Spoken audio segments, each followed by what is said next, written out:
কোনো কোনো রুটে দোকান থাকতো 70টা, কিন্তু আমি মেমো করতাম 100টা। খুবই মিস্টেরিয়াস। আপনি কি টার্গেট আসলে অ্যাচিভ করতে পারতেন? অবশ্যই, সব সময়। সব সময়? খুব কম সময় গেছে অ্যাচিভ হয় নাই, কাছাকাছি গিয়েছি, পারি না। মজার ব্যাপার হচ্ছে যে কোনো কোনো রুটে দোকান থাকতো 70টা, কিন্তু আমি মেমো করতাম 100টা।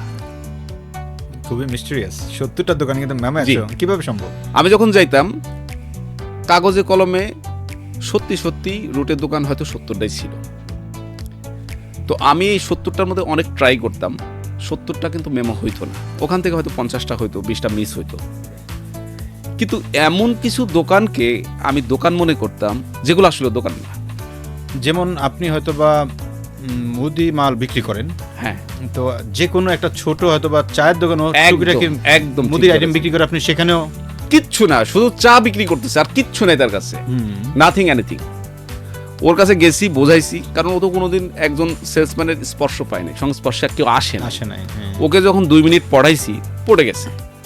তো ওকে খুব অল্প সংখ্যক টাকার একটা প্রোডাক্ট প্রথম বোঝানোর পরে যে ভাই এই যে 30 টাকা 40 টাকা 50 টাকার একটা প্রোডাক্ট দিলাম, এটা রাখেন, বিক্রি হলে আমি আবার আসবো, আপনার এত টাকা লাভ হবে। এটার পাশাপাশি একটা অতিরিক্ত বিজনেস, চা বিক্রি করলেন, কেউ যদি খাইলো না খাইলো নাই, আমি তো আসতেছি।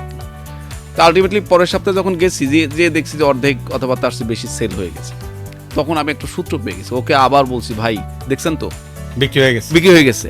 তার মানে আমি আরো 3টা দিতে পারি আপনাকে। তার মানে আপনি ফ্রুটও বিক্রি করতেন ওই সময়টাতে, বা অন্য কোনো আইটেম? না, তখন ফ্রুটও ছিল না, তখন হচ্ছে চানাচুর ছিল, তখন হচ্ছে ডাল ভাজা ছিল, বাদাম ভাজা ছিল, ওইগুলোকে বিক্রি করতেন এরকম করে? মিল্ক ক্যান্ডি ছিল, রাইট। তো ওই প্রোডাক্টগুলোকে আমি ওর কাছে বোঝাই দিতাম। দেওয়ার পরে পরের সপ্তাহে আবার দেখতাম সে কিন্তু তখন ট্রেডিং দোকান হয়ে গেছে আমার, যেটা আগে নন ট্রেডিং ছিল, অর্থাৎ এই আউটলেটের দলভুক্তই ছিল না। ওকে। আলটিমেটলি তখন ওই যে বললাম আমার 70টা দোকান কিন্তু 100টা মেমো করতাম, এই রকমের দোকান আমি তৈরি করে ফেললাম প্রত্যেকটা রুট থেকে প্রায় 30-40টা। যদি বলেন আমার সাকসেসের রহস্য কি, এটা কেউ করে না, ম্যাক্সিমামই করে না।